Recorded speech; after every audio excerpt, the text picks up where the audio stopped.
शिवलिङ्गम् देवमुनिप्रवराचितलिङ्गम् कामदहन करुणाकरलिङ्गम् रावणदर्पविनाशकलिङ्गम् तत्प्रणमामि सदा शिवलिङ्गम् सर्वसुगन्धसुलेपितलिङ्गम् बुद्धिविवर्धनकारणलिङ्गम् सिद्धसुरासुरवन्दितलिङ्गम् तत्प्रणमामि सदा शिवलिङ्गम् कनकमहामणिभूषितलिङ्गम् फणिपरिवेशितशोभितलिङ्गम् दर्शसुयज्ञविनाशकलिङ्गम् तत्प्रणमामि सदा शिवलिङ्गम् कुङ्कुमचन्दनलेपितलिङ्गम् पङ्कजहारसुशोभितलिङ्गम्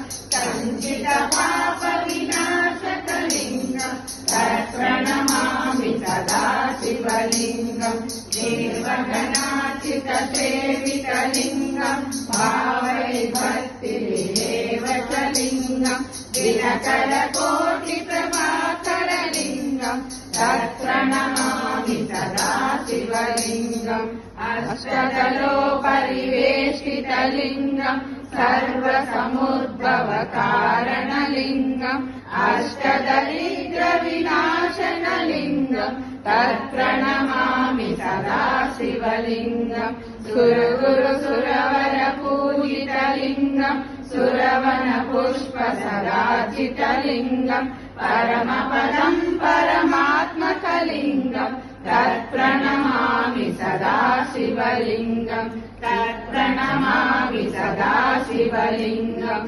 तत्प्रणमामि सदा शिवलिङ्गम् लिङ्गाष्टकमिदम् पुण्यम् यः पठेत् शिवसन्निधौ शिवलोकमवाप्नोति तेन महमोदते।